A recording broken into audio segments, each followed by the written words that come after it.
3일 밤을 새웠습니다. 정확히는 72시간 동안 모니터 앞에 앉아서 XRP ETF 데이터를 뒤지고 또 뒤졌습니다. 커피 12잔을 마시면서요. 왜냐하면 뭔가 이상했거든요. 제 촉이 계속 뭔가 잘못됐다고 말하고 있었습니다. 여러분, 숫자 하나 보여드리겠습니다. 2025년 11월 15일 미국에서 첫 XRP 현물 ETF가 출시됩니다. 그날부터 오늘까지 정확히 16일이 지났는데요. 놀라운 일이 벌어졌습니다. 정말 단 하루도 빠짐없이 순유입을 기록했습니다. 이게 얼마나 비정상적인 일인지 비교해드리겠습니다. 비트코인 ETF, 역사적인 그 상품 기억하시죠? 출시, 첫 달에 5일 마이너스 났습니다. 이더리움 ETF는 어떻습니까? 불과 2주 만에 순유출로 전환됐습니다. 솔라나 ETF도 들쭉날쭉합니다. 어떤 날은 들어오고 어떤 날은 나갑니다. 정상적인 시장 반응이죠. 그런데 오직 XRP만 16일 연속 플러스입니다. 더 이상한 건 이겁니다. 가격은 계속 떨어지고 있습니다. 7월에 3.65달러 찍고 지금 2달러 초반까지 내려왔습니다. 개미 투자자들은 공포에 질려서 팔고 있습니다. 그런데 ETF로는 돈이 계속 들어옵니다. 기관들이 사고 있다는 얘기죠. 가장 극단적인 예가 12월 1일입니다. 그날 기억하십니까? 암호화폐 시장 전체가 폭락했습니다. 비트코인 급락, 이더리움 급락, 알트코인은 학살 수준이었습니다. 모두가 패닉셀 하던 그날 XRP ETF로 얼마가 들어왔는지 아십니까? 8,900만 달러입니다. 단 하루 만에요. 시장이 무너지는데 9천만 달러 가까이 들어왔습니다. 저는 이 패턴을 보면서 생각했습니다. 이건 뭔가 잘못됐다고요. 정상적인 시장 행동이 아니라고요. 그래서 더 깊이 파기 시작했습니다.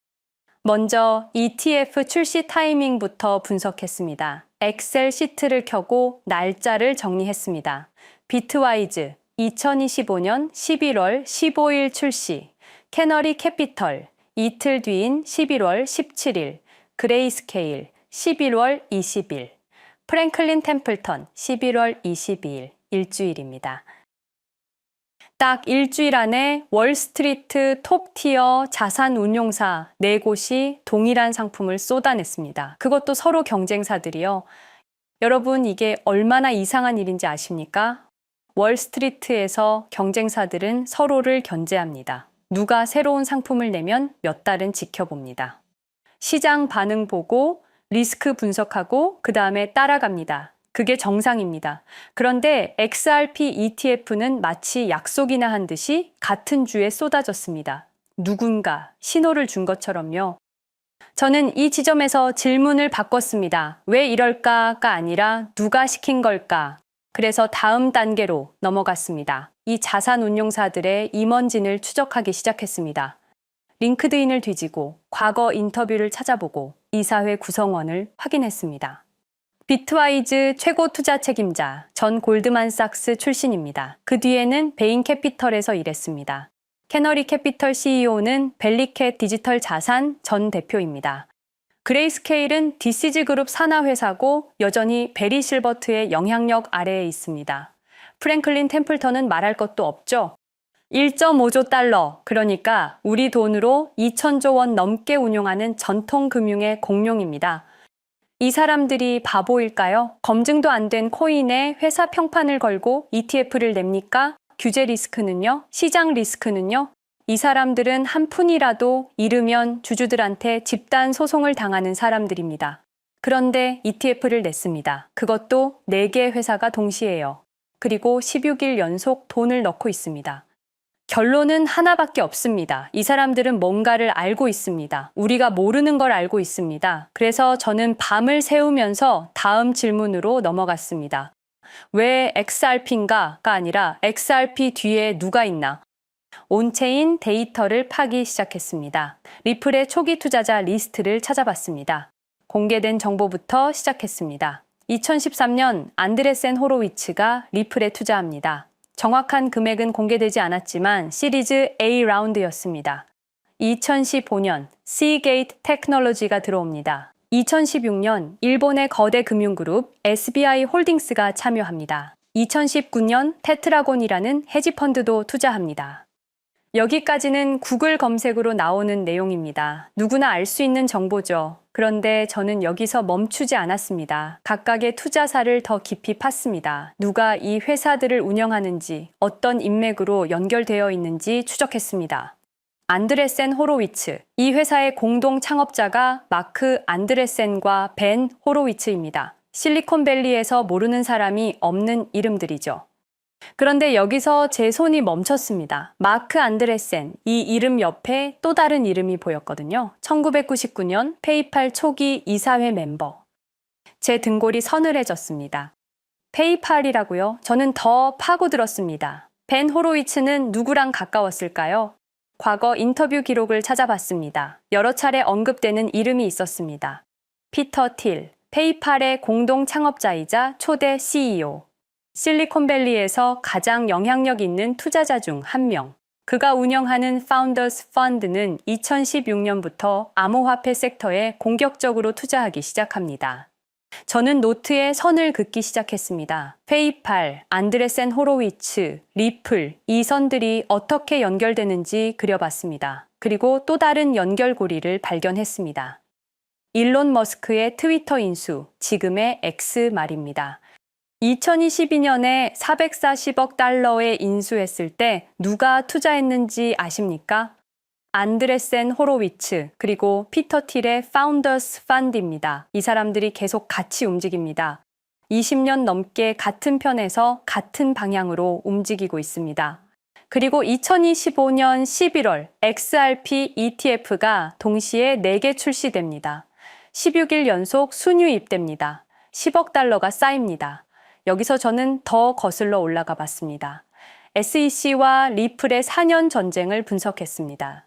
2020년 12월 22일 SEC가 리플을 제소합니다. XRP가 미등록 증권이라는 이유로요. 시장은 패닉에 빠집니다. XRP 가격이 반토막 납니다. 여러 거래소에서 상장 폐지됩니다. 4년간 법정 싸움이 이어집니다. 그 사이 SEC 위원장이 게리 갠슬러로 바뀝니다. 2021년 4월입니다. 갠슬러는 암호화폐에 대해 더 공격적인 입장을 취합니다. 리플에 대한 압박이 강해집니다. 그러다 2024년 도널드 트럼프가 대선에서 승리합니다. 그리고 2025년 1월 20일 취임과 동시에 게리 갠슬러가 사임합니다.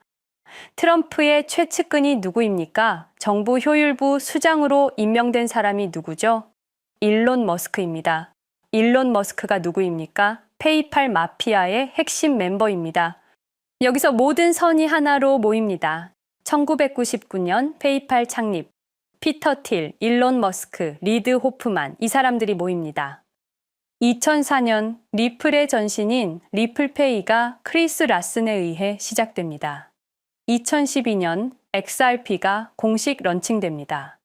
2013년 페이팔 마피아 인맥의 안드레센 호로위츠가 리플에 투자합니다. 2020년 SEC가 전쟁을 시작합니다. 2025년 1월 갠슬러가 퇴진합니다. 2025년 8월 SEC가 항소를 취하하면서 소송이 종결됩니다. 2025년 11월 ETF 러시가 시작됩니다. 여러분은 이 모든 게 우연이라고 생각하십니까?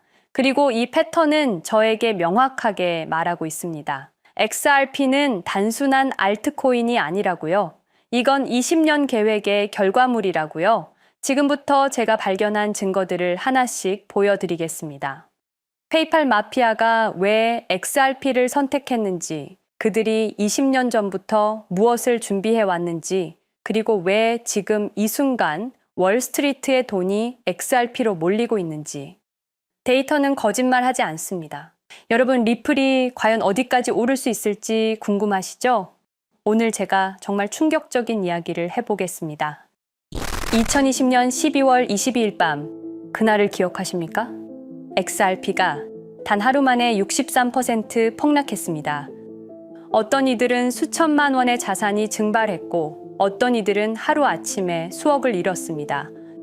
처음엔 시장이 미친 거라고 생각했습니다. 변동성이라고, 조정이라고 그렇게 믿었습니다.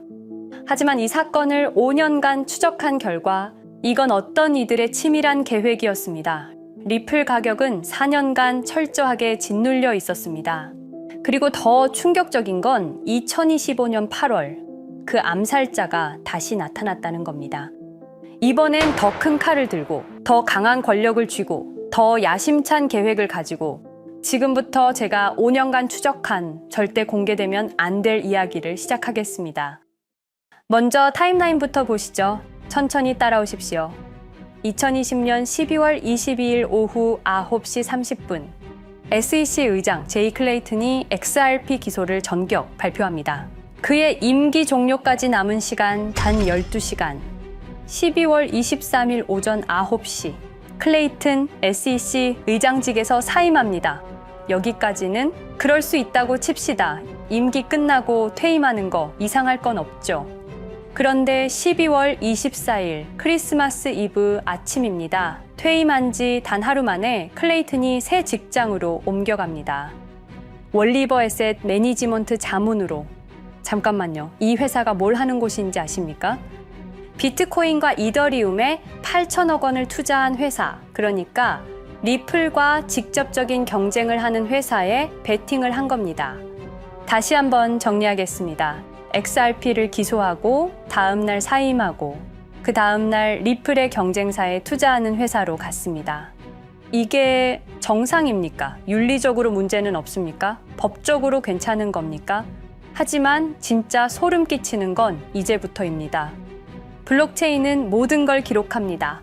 그리고 그 기록을 추적해보니 기소 발표 18시간 전인 12월 22일 새벽 3시 누군가 움직이기 시작했습니다. 대량의 XRP가 조심스럽게 하지만 확실하게 매도되기 시작합니다. 뉴스가 나오기 전, 세상이 알기 전, 폭락이 시작되기 전 누군가는 이미 알고 있었습니다. 이 시점에서 저는 의문을 품었습니다. 대체 왜 하필 리플이었을까? 이 사건을 이해하려면 XRP가 단순한 암호화폐가 아니라는 걸 알아야 합니다. 지금 여러분이 해외로 송금한다고 가정해보죠. 한국에서 미국으로 1,000만 원을 보낸다면 스위프트라는 시스템을 거칩니다. 전 세계 200개국 11,000개 금융기관이 연결된 거대한 네트워크. 벨기에 브뤼셀에 본부가 있지만 실질적으로는 미국이 완전히 통제하고 있습니다. 얼마나 무서운 권력이냐면요. 2012년 이란 핵 제재 때 이란 은행들을 스위프트에서 퇴출시켰습니다. 그 결과 이란의 경제는 즉시 붕괴되었습니다. 2022년 러시아의 우크라이나 침공 후 러시아 주요 은행들을 스위프트에서 퇴출시켰습니다. 이후 러시아의 루블화는 30% 이상 급락했습니다. 스위프트에서 쫓겨나면 그 나라는 국제거래에서 완전히 고립됩니다. 이게 핵무기보다 강력한 이유입니다. 실제로 폭탄을 떨어뜨릴 필요가 없으니까요. 버튼 하나로 한 나라 경제를 무너뜨릴 수 있으니까요. 스위프트는 돈의 흐름을 틀어쥔 지배의 손길입니다. 그런데 2017년 XRP가 등장했습니다. 비교해 보시죠. 송금 시간부터 압도적인 차이가 납니다. 스위프트는 국경 간 송금에 3에서 5일이라는 시간이 걸립니다. 반면에 XRP는 단 몇 초면 송금이 완료되죠. 수수료 또한 엄청난 차이가 납니다. 스위프트는 3에서 5%까지 수십만 원의 수수료가 발생하지만 XRP는 단 몇 원, 거의 공짜나 마찬가지로 송금을 처리합니다. 스위프트는 여러 국가의 중개은행이 필요하지만 XRP는 그런 것조차 불필요하죠. 그리고 2017년부터 2019년까지 일본 SBI 그룹이 뱅크 오브 아메리카가 산탄데르 은행이 하나둘씩 리플과의 파트너십을 검토하기 시작했습니다. 총 200개 이상의 금융기관, 연간 200조 원 규모의 국제 송금 시장에서 XRP가 스위프트를 완전히 대체할 수 있다는 게 증명되는 순간, 바로 그때 누군가에게는 절체절명의 위기가 된 겁니다. XRP는 단순한 암호화폐가 아니었습니다. XRP는 미국이 전 세계를 통제하는 금융 무기에 대한 직접적인 도전이었습니다. 그래서 저는 추적하기 시작했습니다. 누가 XRP를 제거하려 했나? 처음엔 당연히 정부를 의심했습니다. SEC니까요. 미국 정부 기관이니까요. 그 다음엔 월스트리트를 의심했습니다. 은행들이 위협을 느꼈을 거라고 생각했죠. 그런데 조사를 하면 할수록 이상했습니다. 모든 흔적이 전혀 예상치 못한 곳을 가리키고 있었습니다. 실리콘밸리, 뉴욕이 아니라 샌프란시스코, 월스트리트가 아니라 테크 기업들, 혁신과 자유의 상징이라던 바로 그곳 말입니다. 2002년 10월 3일로 돌아가 보겠습니다. 페이팔이 이베이에 15억 달러에 매각됩니다. 그날 50명의 직원이 퇴사합니다. 보통 회사라면 뿔뿔이 흩어지겠죠. 각자 길을 가고 연락도 끊기고, 그런데 이들은 달랐습니다. 그들은 네트워크를 만들었습니다. 서로의 회사에 투자하고 서로를 임원으로 영입하고 서로의 성공을 발판 삼아 더 크게 성장하고, 20년이 지난 지금 그들이 창업하거나 투자한 기업들의 시가총액을 합치면 우리나라의 GDP보다 큽니다. 2007년 포춘지가 이들에게 특별한 이름을 붙였습니다. 페이팔 마피아. 당시엔 실리콘밸리 성공 신화로 보도됐죠. 아름다운 동료의 혁신가들의 연대, 그런 이야기들. 하지만 2025년 지금 우리는 다르게 보게 됩니다. 핵심 인물들을 하나씩 보시죠. 피터 틸, 1998년 페이팔 공동 창업, 2002년 억만장자 등극, 2003년 그는 새로운 게임을 시작합니다. 팔란티어, 9.11 테러 직후였습니다. 미국은 공포에 떨고 있었죠. 피터 틸이 말했습니다. 우리의 사기 탐지 기술을 국가안보에 사용할 수 있습니다. 그리고 CIA의 벤처 펀드 인큐텔로부터 투자를 받습니다. 20년 후 지금 FBI의 핵심 시스템도, CIA의 데이터 분석 시스템도, 국방부의 작전 시스템도, 국토안보부의 전산망까지도 미국 정부의 모든 데이터는 피터 틸의 회사를 거칩니다. 하지만 피터 틸의 진짜 권력은 정치에서 나옵니다. 2022년 JD 벤스라는 젊은 오하이오 출신 정치 신인이 상원의원 선거에 출마합니다. 우리에게는 러스트벨트의 가난한 백인 집안 출신으로 알려져 있고 힐빌리의 노래의 저자로 유명세를 타기 시작했습니다. 피터 틸이 움직입니다. 1,500만 달러, 우리 돈으로 약 200억 원을 이 젊은이에게 쏟아붓습니다. 벤스 당선. 2024년 7월 플로리다 마러라고 피터 틸이 트럼프를 찾아갑니다. 대화의 내용은 단 하나. 제가 추천하고 싶은 부통령 후보가 있습니다. 2025년 1월 20일 JD 벤스 미국 48대 부통령 취임. 페이팔 마피아가 백악관에 발을 들여놓은 역사적 순간입니다. 그리고 벤스뿐만이 아니었습니다. 일론 머스크, 여러분이 잘 아시는 그 일론 머스크 말입니다. 테슬라, 스페이스X의 CEO, 2024년 대선에 4,300억 원을 기부합니다. 트럼프 최대 후원자, 그리고 트럼프 2기 행정부에서 정부 효율부 DOJ 수장으로 임명됩니다. 연방정부 전체의 예산을 삭감할 권한, 그의 시장 조작 능력은 이미 증명됐죠. 2021년 5월 트윗 한 줄로 비트코인을 폭락시킨 후 뒤로는 더 싸게 매집했습니다. 데이비드 sak스, 백악관 AI 암호화폐 차르, 모든 AI 정책과 암호화폐 정책의 최종 결정권자, 페이팔의 전 COO. 미국의 암호화폐 정책 최종 결정권을 페이팔 마피아가 쥔 겁니다. 그리고 한 명 더, 여러분이 잘 모르는 이름이지만 아주 중요한 인물입니다.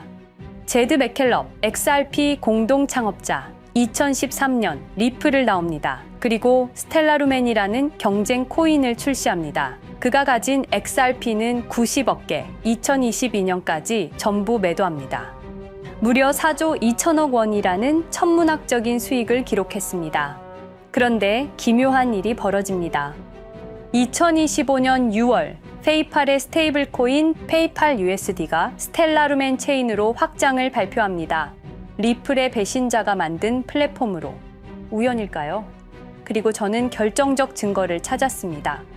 2025년 초 내부 고발자가 나타납니다. 월리버 에셋 매니지먼트. 기억하시죠? 제이 클레이튼이 XRP 기소 다음 날 합류한 바로 그 회사. 그 회사의 내부 문서가 유출됩니다. 공개된 투자 내역은 이랬습니다. 비트코인에 우리 돈 5천억 원, 이더리움에는 3천억 원이 투자금 명목으로 지출되었습니다. 이 돈들이 향한 곳은 모두 리플의 경쟁사들이었습니다. 그리고 충격적인 숨겨진 투자 내역. 스텔라루멘에는 700억 원을, 팔란티어의 주식에 1조 6천억 원, 금액이 비공개된 투자금은 페이팔의 페이팔 USD로 향했습니다. 잠깐, 스텔라루멘, 제드 맥켈럽의 코인, 팔란티어, 피터 틸의 회사, 페이팔 USD, 페이팔의 스테이블 코인. 제이 클레이튼이 SEC를 나오자마자 들어갔던 월리버 에셋 매니지먼트를 통해서 팔란티어, 스텔라루멘, 페이팔로 흘러 들어간 것입니다. 모든 것이 연결됩니다. 모든 것이 한 곳을 가리킵니다. 이건 우연이 아닙니다. 리플과 SEC의 소송전은 거대한 연극이었던 것입니다. 모든 게 페이팔 마피아들의 계획이었던 겁니다. 이제 전체 그림이 보입니다. 페이팔 마피아의 리플 제거 작전, 이제 전부 재구성할 수 있습니다. 제드 맥켈럽이 XRP 공동 창업자로 참여하여 핵심 기술을 습득. 2013년 의도적으로 갈등을 벌인 후 퇴사. 그것도 90억 개의 XRP를 보유한 채로 말이죠. 시한폭탄을 설치한 겁니다. 피터 틸의 팔란티어, 2003년 CIA의 인큐텔 펀드 투자로 창업. 2020년까지 FBI, CIA, 국방부의 핵심 시스템을 장악하게 됩니다. 미국 정부 전체를 들여다볼 수 있게 된 겁니다. 2018년 6월, 우리 모두가 아는 바로 그 SEC 기업금융국장 윌리엄 힌먼의 발언. 이더리움은 증권이 아니다. 의도적으로 리플의 가격만 억누르려던 치밀한 계획이었습니다. 제이 클레이튼, 임기 12시간을 남기고 리플을 기소. 사임 이후에는 곧바로 리플의 경쟁사에 투자를 하는 회사의 자문으로 합류. 그야말로 치명타를 먹인 셈이죠. 2023년 8월, 페이팔은 페이팔 USD라는 스테이블 코인을 출시합니다. 그리고 2025년 6월에는 스텔라루멘 메인넷으로의 확장을 발표했습니다. 제드 맥켈럽은 XRP를 매도한 자금으로 스텔라루멘을 개발하게 됐죠. XRP를 대체할 완벽한 준비를 한 겁니다. 트럼프 2기 행정부 출범으로 페이팔 마피아들의 계획이 완성 단계에 접어듭니다. JD 벤스는 부통령으로, 일론 머스크는 정부 효율부 수장으로, 데이비드 sak스는 AI 암호화폐 총책임자로, 피터 틸은 트럼프 인수위의 공동의장 자리에 오릅니다. 페이스북의 모회사인 메타의 로비 비용을 보면 확실히 알 수 있습니다. 2024년 로비 비용으로 역대 최고 금액인 약 2,400억 달러를 지출했습니다. 로비스트 수도 2016년에는 31명에 불과했지만 2024년에는 의원 8명당 1명 꼴인 65명으로 늘어났죠. 정치 권력을 장악하기 위한 그들의 야욕이 그대로 드러나는 부분입니다. 데이비드 sak스, 백악관 입성 후 단 2주 만에 리플이 수년간 워싱턴에 배치한 로비스트들을 전원 축출했습니다.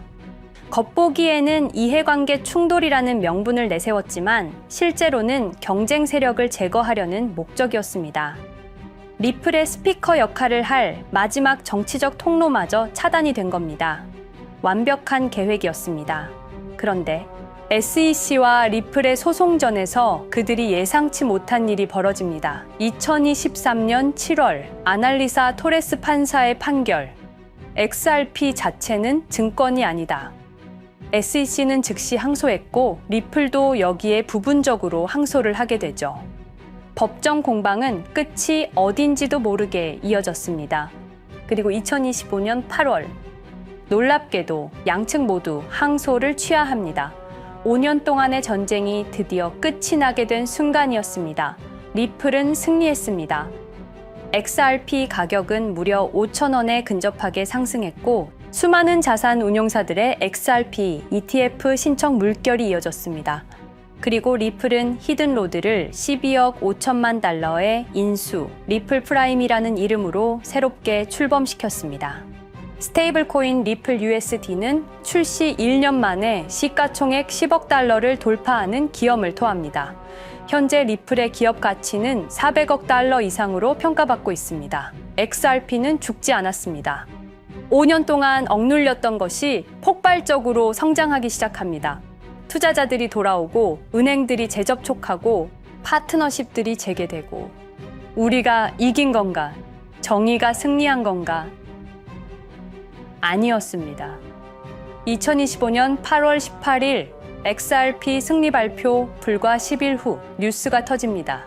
제이 클레이튼 맨해튼 연방검사로 정식 임명. 5년 전 XRP를 기소했던 바로 그 사람.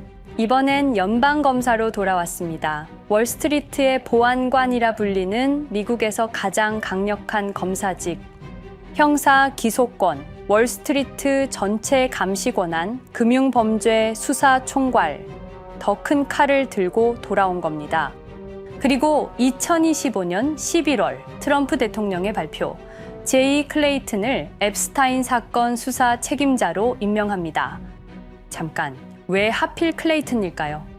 왜 XRP 소송이 끝나자마자일까요? 왜 지금일까요? 그리고 그는 다음엔 누구를 조준할까요? 리플은 부활했습니다. 하지만 페이팔 마피아는 멈추지 않았습니다. 2025년 상반기, 이상한 패턴들이 포착되기 시작합니다.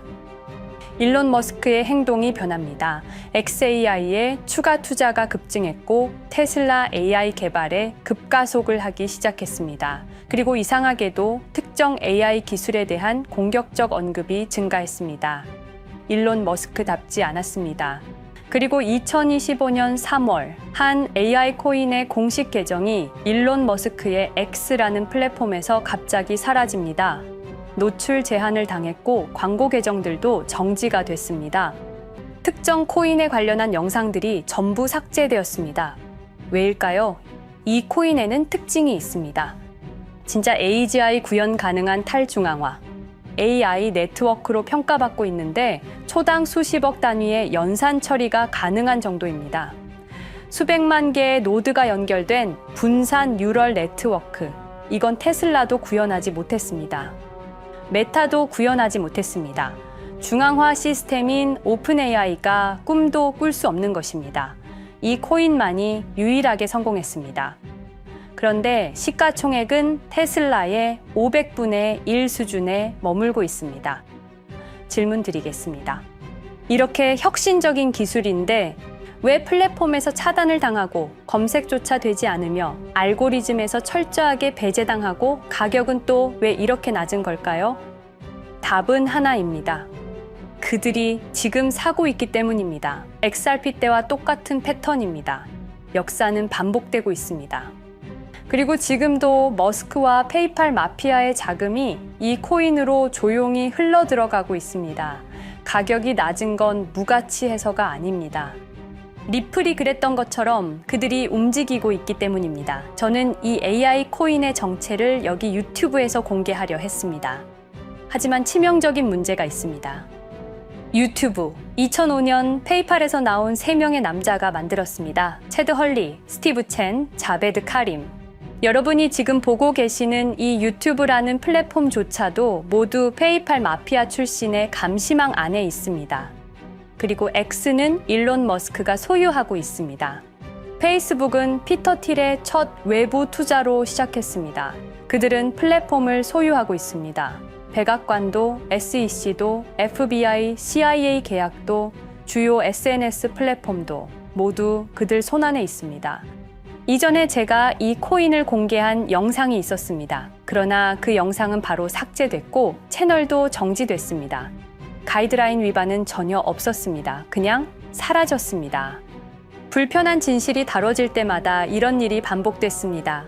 하지만 한 가지는 분명합니다. 5년 전 XRP 투자자들은 속수무책이었습니다. 그런데 그들은 포기하지 않고 5년을 버텼습니다. XRP는 부활했고 포기하지 않는 사람들은 큰 수익을 얻었습니다. 그들은 우리가 잊었다고 생각합니다. 그들은 우리가 용서했다고 생각합니다. 그들은 우리가 포기했다고 생각합니다. 역사를 기억하는 자가 역사를 만듭니다. 자, 이제 질문하겠습니다. 역사는 지금 이 순간에도 반복되고 있습니다. 똑같은 패턴으로, 똑같은 방법으로 또다시 당할 수만은 없습니다. 그들에게 리플이 당했던 것과 똑같은 패턴으로 가격이 짓눌리고 있는 이 코인은 리플이 그랬던 것처럼 결국 모든 걸 이겨내고 상승할 수밖에 없을 것입니다. 그들의 계획을 미리 예측해서 우리가 조금이라도 더 빨리 움직인다면 우리는 도지코인, 시바이누를 초기에 매수했던 사람들처럼 상상할 수도 없는 수익을 올릴 수 있을지도 모릅니다. 저는 오늘 이 코인을 여러분께 공개하겠습니다. 단, 유튜브의 스크립트, 작성 기능 때문에 직접적으로 언급할 수는 없습니다. 영상 설명란과 고정 댓글에 있는 링크를 통해 간단한 양식을 작성해 주시는 모든 분들께 이 코인을 알려드리도록 하겠습니다. 선택은 여러분의 몫입니다. 아무것도 하지 않으면 아무 일도 일어나지 않습니다. 행동하십시오. 그러면 여러분의 인생은 바뀌게 될 겁니다. 긴 영상 시청해 주셔서 감사드리고 궁금하신 점은 댓글을 통해 말씀 주시면 제가 성심성의껏 답변해 드리도록 하겠습니다. 감사합니다.